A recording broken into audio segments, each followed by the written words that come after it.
Okay, it's day 2 here at Midwest. Your feet hurt? Oh, of course. Every part of me hurts, mostly my ears. And we're here with the legendary Robert Bob Sheldon.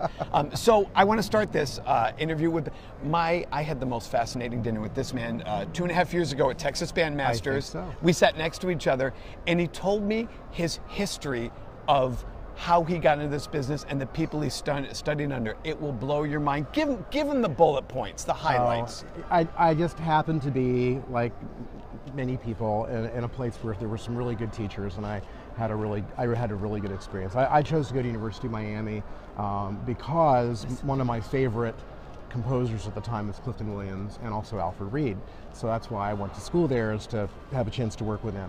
And it just worked out really well. Oh, don't just call it. So. I just went to school with Alfred Reed. Had a chance to study composition with them. It's, I studied quarterback with Joe Montana, so it's really no big deal. But it was a good place to be. They were all very nice to me. I got to spend time at their homes with them and shoveling hay, right? Well, he shoveled Alfred Reed's Well, actually, hay. It was Clifton Williams. Clifton Williams had a horse ranch, and about 10 miles out, directly out from the School of Music, and the Brothers of Phi Mu Alpha would go over on weekends, and we would help do whatever needs to be done at the ranch. So it was a very interesting time, something new to me. I'd never done that before.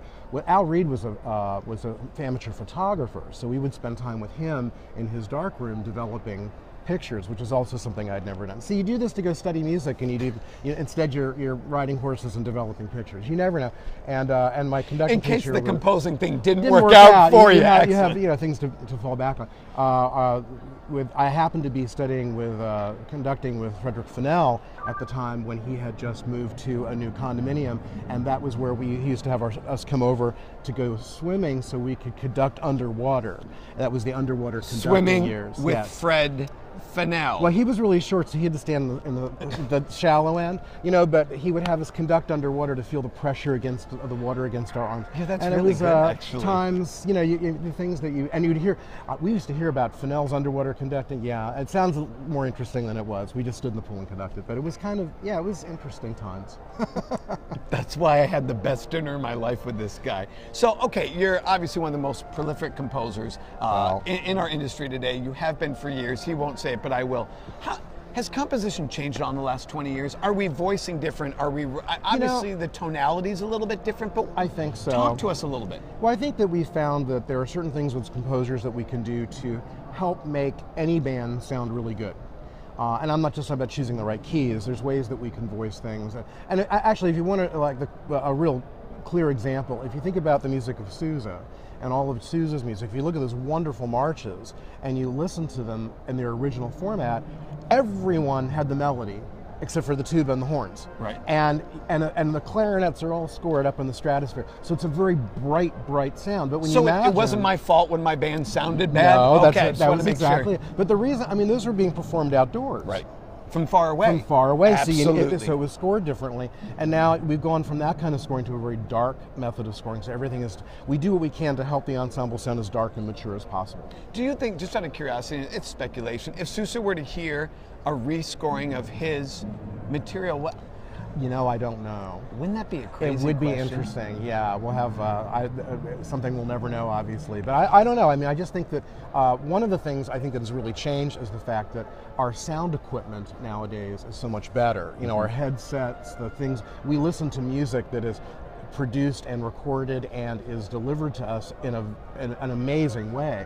And so we want more of that kind of sound. Yeah, and that's a good point. When you're listening to something on a real tinny little headset and you're used to those trebly sounds, it's different than when you're listening nowadays, and everybody has great headsets, has great sound systems, and that's what we're trying to replicate. So you think recording, our ability to hear sound, has changed the way we produce sound? I think we want to get the very best sounds we can with our ensembles because we're used to hearing those things so much. Wow, cart before the horse. I think so, in a way, and so I know probably all composers do what we can to be able to try and get that to happen.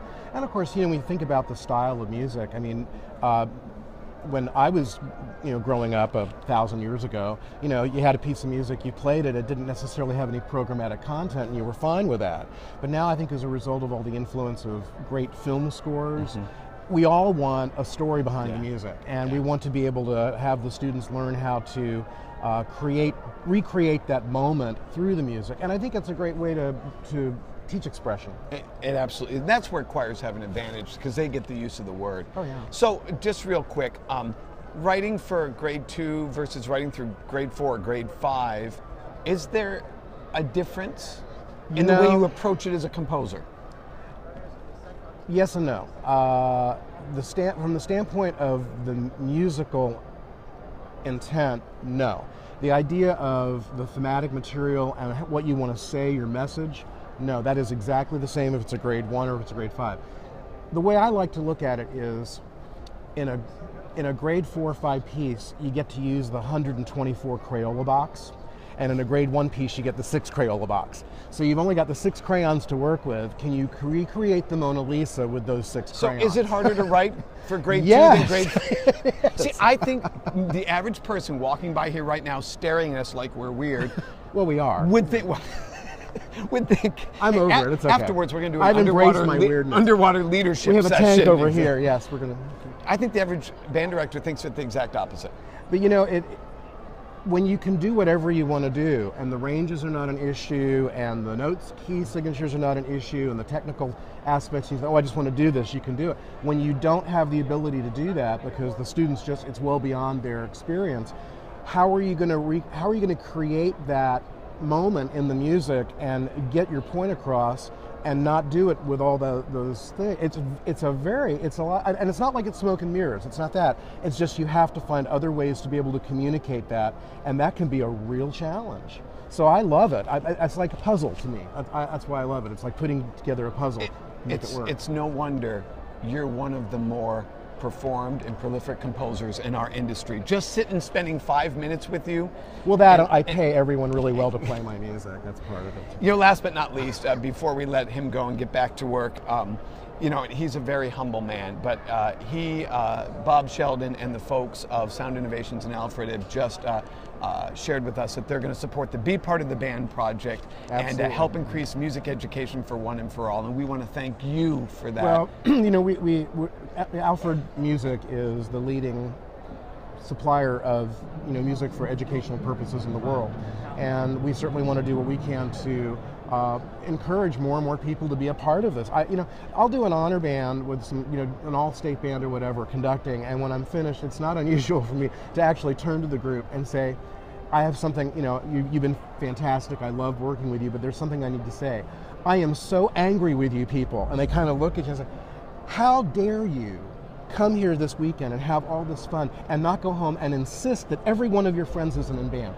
How can you do that? You need to go home and find all your friends that aren't in band, and you need to drag them down to the band room and give them a bassoon, and say, here, give them a bassoon. We're learn you how had to to play pick this. bassoon. Get out our 14 bassoons and just start handing them. Well, why not? There's usually one hanging around. But I mean, the point is, we in a way, the students that are involved in this great activity, they love each other, and they're all involved in this, and the kids that are not, it's like the best kept secret.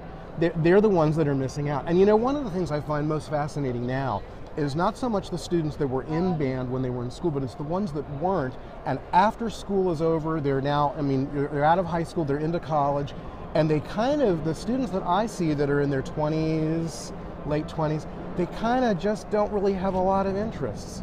They don't really, they're the kids that, I play video games and that's about all I do. And then I look at the kids that have been involved in band and this, and they have 1,000 things that they're involved in their lives, and they're happy and they're active and they're doing all these things and they're productive, and I think, we sell ourselves short sometimes in the world of music. We know that it's a great activity, we know why we love it, but I think it's so much more to it. I think that it enriches people's lives for years. And they can't really appreciate it until they're many years in the future and they're looking back. I couldn't agree more, and that's why we want to get kids to be part of the band. That's right. We want to thank you for taking your time and for your pleasure. support of this project and for being you. Just for being you. Well, thank you. I appreciate Take care, that. everyone, and you have a great start of the new year. Thanks. Bye. Bye.